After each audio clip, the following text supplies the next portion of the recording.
있습니다.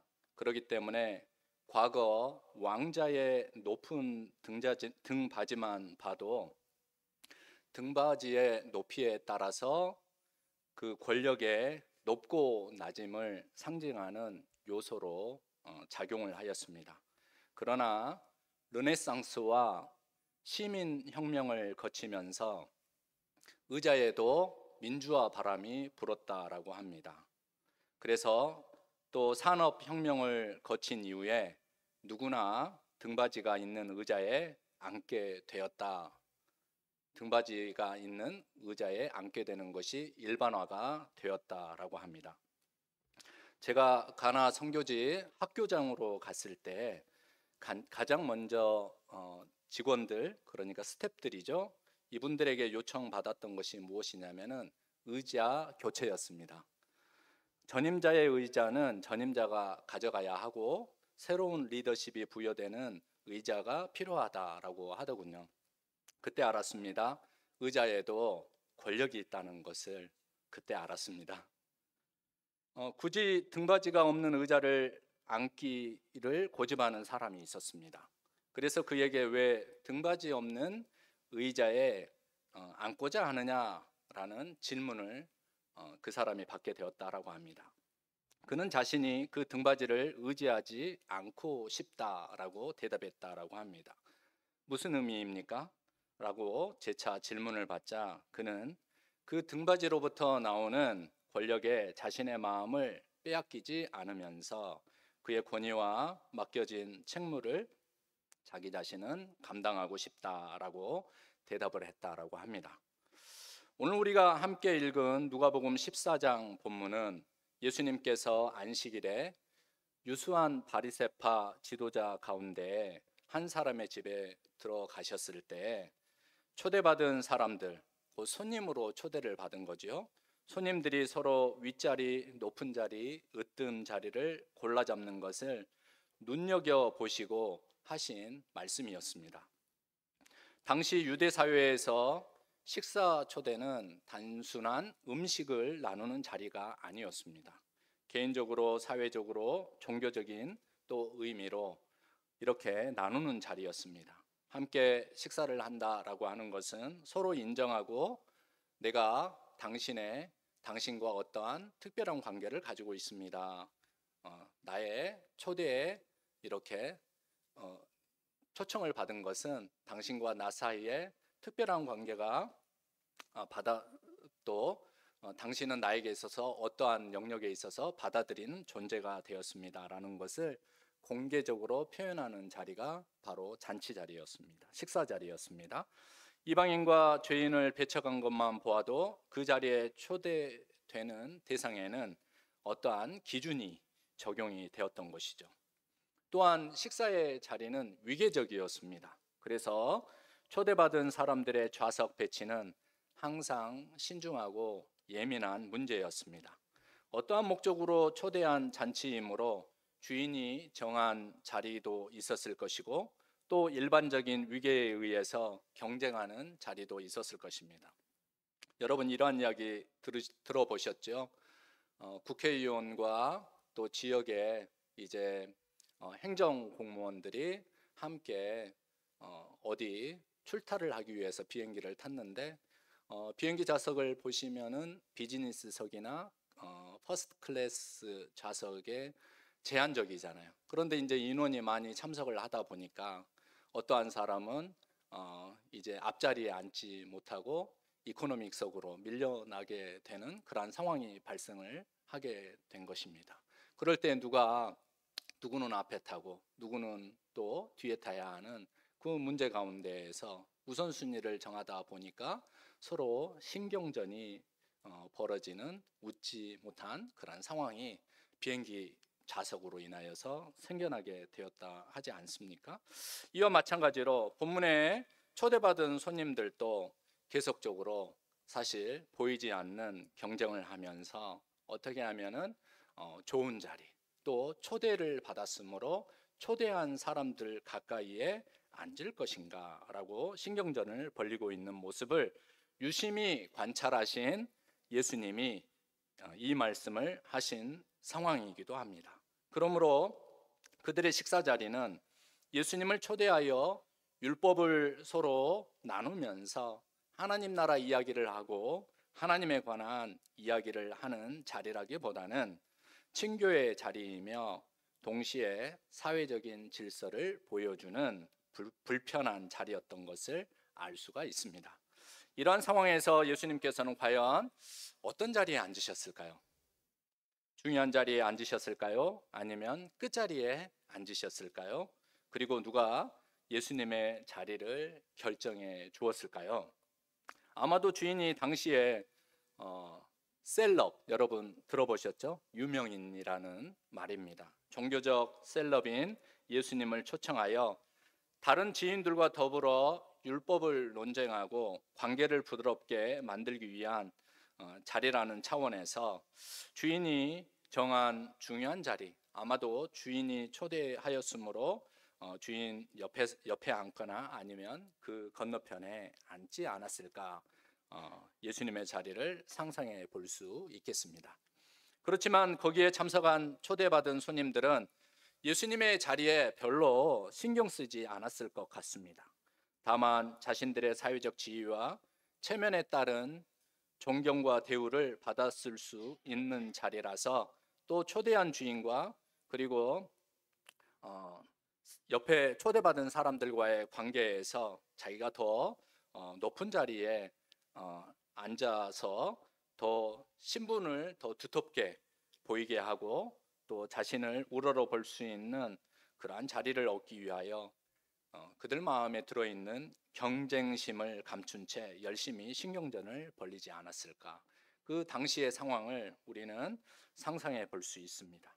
그런데 이러한 모습이 말없이 지켜보며 유심히 관찰하고 계시는 예수님 눈에 어떻게 비춰졌을까요? 그래서 자리가 정돈된 후에 예수님은 그들에게 비유로 말씀을 하셨습니다. 예수님의 비유는 혼인잔치의 청함을 받았을 때 높은 자리에 미리 앉았다가 주인이 자리를 양보해 달라고 할 때 부끄러움을 당하지 말라라고 하는 내용입니다.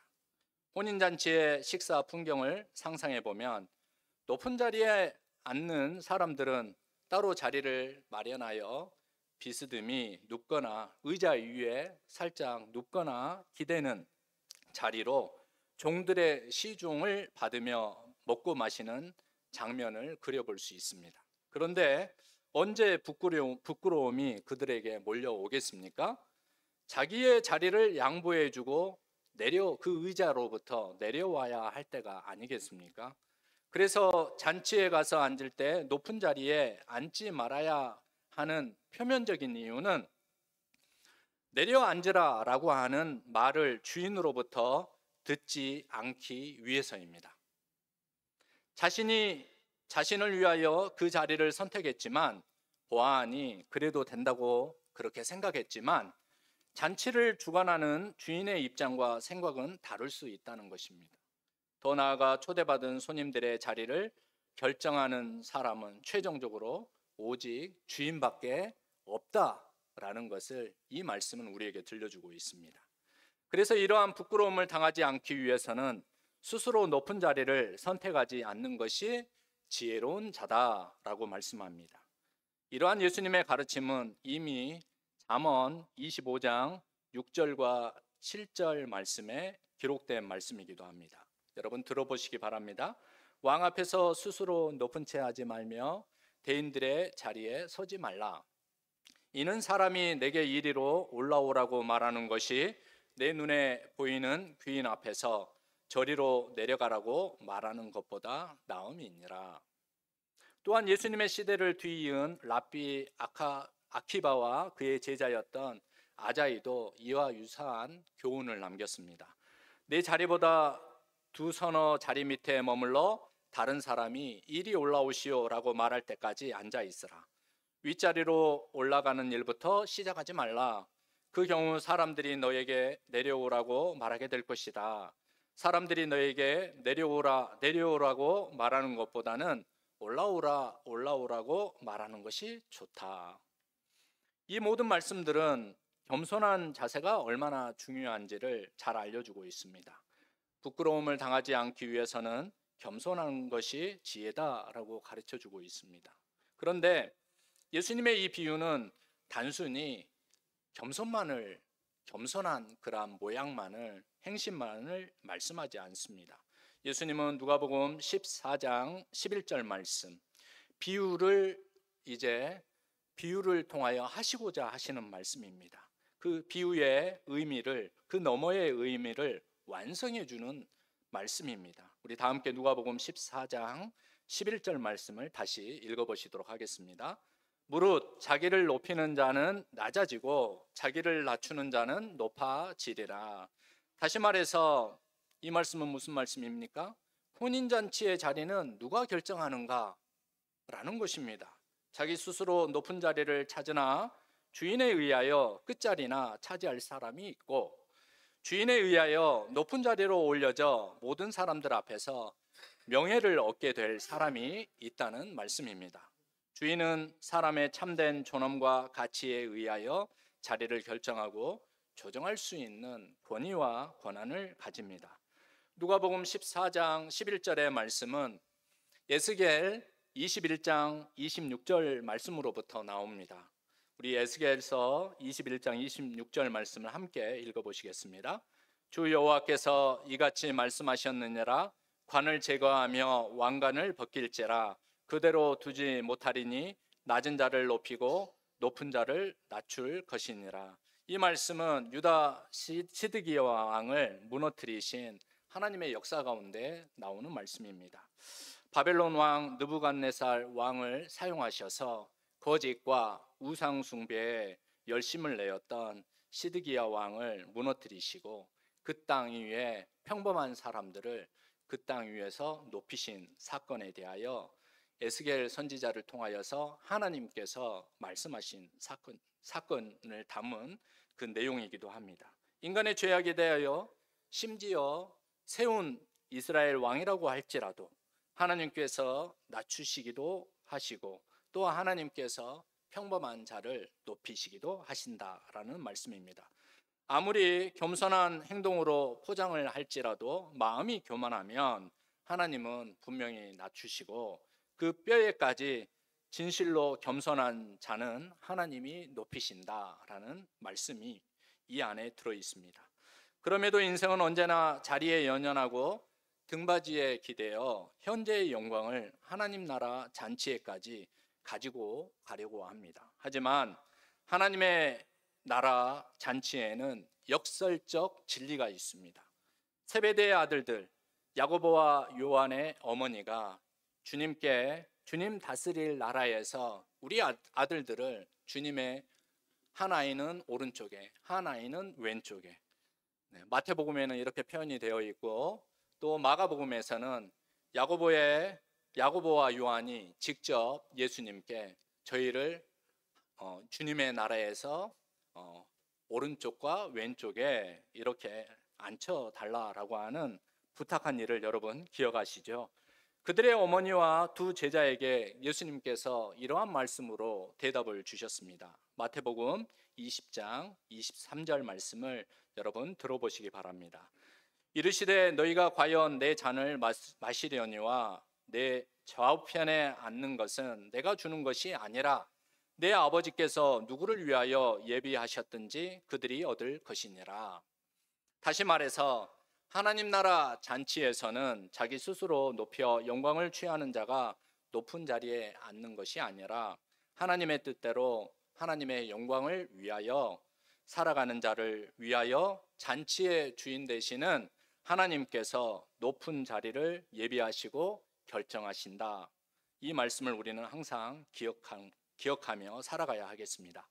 앞서서 세베대의 아들들 야고보와 요한의 어머니가 우리 아들들 한 자리 주십시오라고 요구할 때 예수님은 제자들에게 모아놓고 너희 중에는 그렇지 않아야 하나니 너희 중에 누구든지 크고자 하는 자는 너희를 섬기는 자가 되고 너희 중에 누구든지 으뜸이 되고자 하는 자는 너희의 종이 되어야 하리라 라고 하는 이 말씀을 우리는 또한 기억하면서 이 말씀의 뜻과 일맥상통하다라는 것을 알 수 있습니다. 그러므로 여러분, 현세적이며 세상적인 영광의 자리가 아니라 하나님 앞에서 하나님 나라와 의의를 추구하는 자가 되어야 합니다. 연이어 예수님은 자신을 초대한 유수한 바리새인 지도자에게 하나님이 초대하여 높은 자리에 앉히는 자가 누구인가? 하나님께서 결정하여 귀한 자리에 초대하는 자가 누구인가? 그리고 그 잔치에 앉히는 자가 누구인가에 대하여 말씀하십니다. 사람들은 행사나 잔치에 격에 맞는 사람이나 자신의 위상을 높여주는 사람들을 초대합니다. 그래야 자신이 빛나고 나중에라도 그것이 인연이 되어서 또 도움을 받을 수 있기 때문입니다. 이것은 세상적인 처세술이고 또 거래이기도 합니다. 그러니 여기에서는 서로 자기의 입장과 자리가 중요하지 자신을 초대한 사람이 중요한 것이 아닙니다. 그런데 본문에서 예수님이 요구하시는 것은 그러한 자들이 아니라 되갚을 수 없는 빈곤층과 장애인들을 초대하라 말씀하십니다. 무슨 말씀입니까? 그들과 교제하고 또 그들을 섬겨야 한다. 그동안에는 그들과 상종하지도 않았는데 그들과 교제하고 섬기는 자가 바로 하나님 나라에서 큰 자가 될 것이다 라는 의미입니다. 그렇다고 해서 그 말씀처럼 형제나 친척이나 그리고 부하든 또 도움이 되는 이웃이든 이러한 사람들과 단절하라는 그런 의미가 아닙니다. 모두와 서로 친절하게 마땅히 해야 할 바를 하는 것이 맞지요. 그것이 인간사이고 또 인간 세상에서 언젠가는 어려울 때 서로 도움이 되는 부분들이 있기 때문입니다. 그러나 그것만으로 끝나서는 안 된다라는 것입니다. 하나님 나라 잔치 가운데 참여하는 자들은 더 이상 손님으로서가 아니라 초대받은 손님의 자리로서가 아니라 초대하는 주인으로서, 왜냐하면 하나님의 아들이고 딸이 됐기 때문에 초대하는 주인으로서 그 입장에 서라는 것입니다. 여러분 교회에 오실 때 여러분들은 손님입니까? 주인입니까? 주인이시겠죠? 당연히 교회의 주인입니다. 왜냐하면 여러분 모두가 하나님의 아들이고 딸이기 때문에 더 이상 손님이 아니라 초대하는 자로 서라는 그러한 말씀이기도 하다라는 것입니다. 예수님을 초대한 바리새인 입장에서 빈곤층과 장애인들은 교제와 사귐의 대상이 되지 않았던 것을 여러분 우리는 생각해 보아야 합니다. 그들은 바리새파 지도자의 삶에서 영역 바깥에 있었던 사람들입니다. 하지만 예수님의 요구는 사회적 약자를 돌아보는 것이 바로 하나님의 나라이고 하나님의 몸을 이루는 아주 중요한 요소이고 거기에 하나님 나라의 잔치가 있다. 그리고 그 잔치 가운데에서 그렇게 하는 일이 바로 높임을 받을 일이고 하나님께 사랑을 받을 일이고 그 사람의 행실이 복되다라고 말씀하시는 것입니다. 다 함께 14절 말씀을 다시 읽어보시도록 하겠습니다. 그리하면 그들이 갚을 것이 없으므로 내게 복이 되리니 이는 의인들의 부활 시에 내가 갚음을 받겠음이라 하시더라.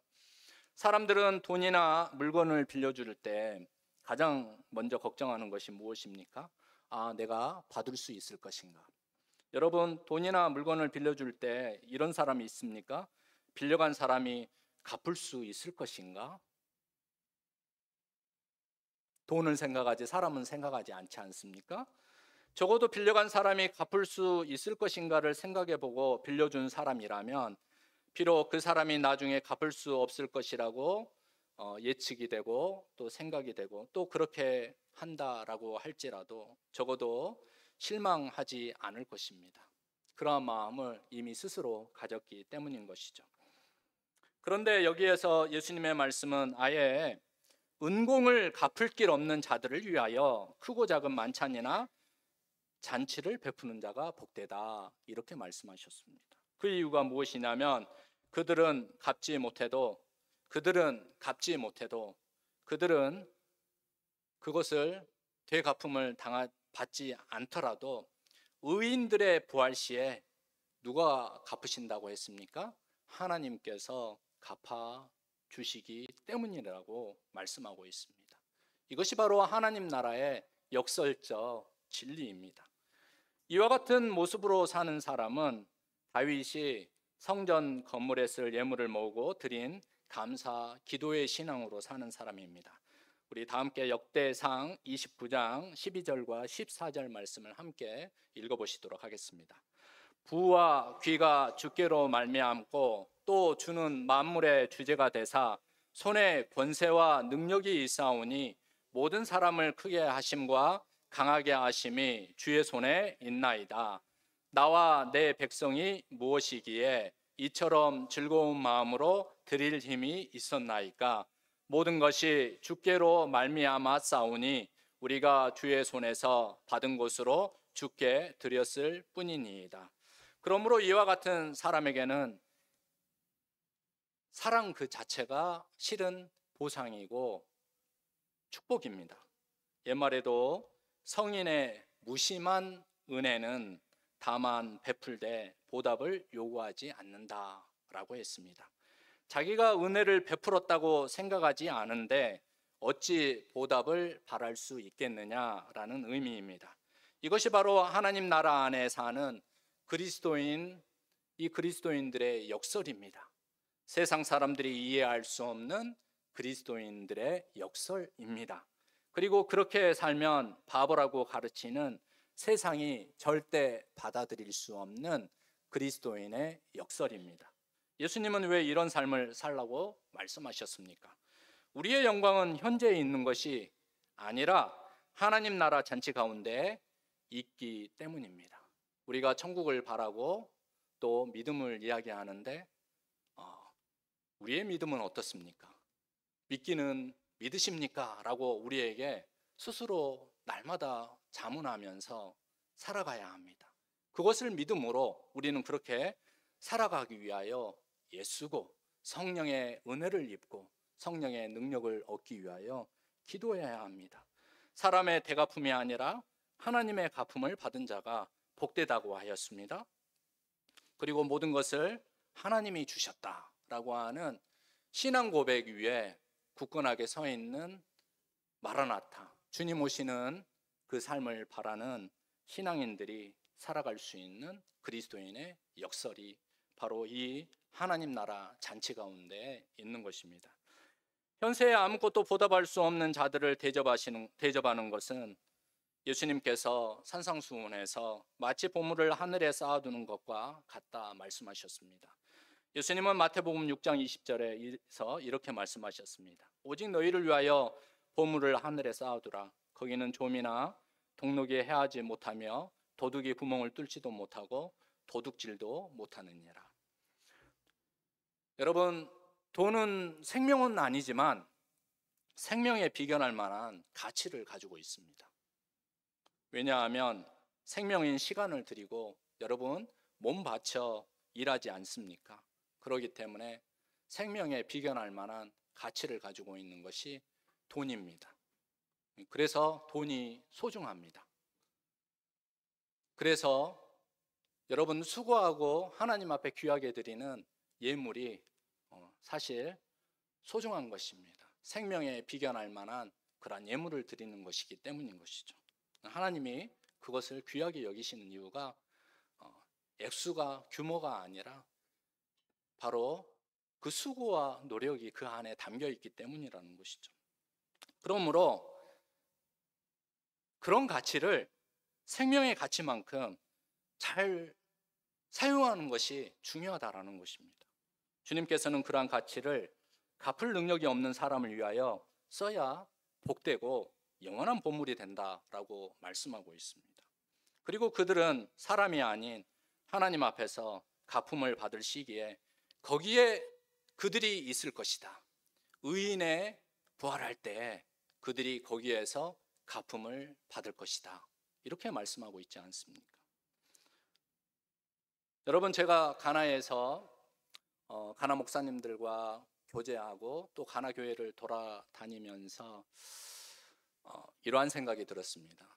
성도님들은 더 이상 목회자나 그리고 또 교회 안에서 어떠한 능력을 가지고 있는 사람들에게 더 이상 잘해줘서는 안 된다. 왜냐하면은 세상에서 힘들게 노동하면서 최선을 다하여 살아가는데 정말 힘든 사람들이 있어요. 그 사람들에게 잘해줘야 됩니다. 그것이 하나님의 뜻이라고 믿습니다. 성도 여러분, 우리는 무엇을 얻기 위하여 나아가고 있습니까? 하나님께 인정받기 위하여 여러분 믿음 생활하고 있는 것은 아닙니까? 그렇다면 높이시기도 하고 낮추시기도 하시는 하나님을 두렵고 떨림으로 인정하고 믿는 것이 맨 먼저입니다.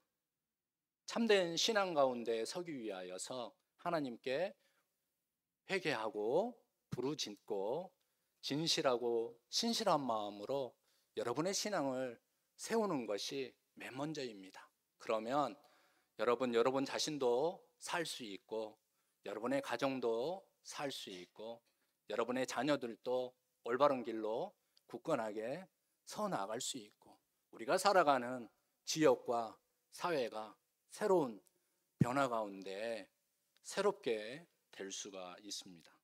하나님은 우리를 불러주셔서 우리의 마음뿐만 아니라 우리의 행실까지도 그렇게 변화되기를 원하십니다. 여러분, 우리의 마음의 무게까지 재시는 하나님, 모든 만물의 주인 되시는 하나님을 인정하는 마음을 매일매일 쌓아가시기 바랍니다.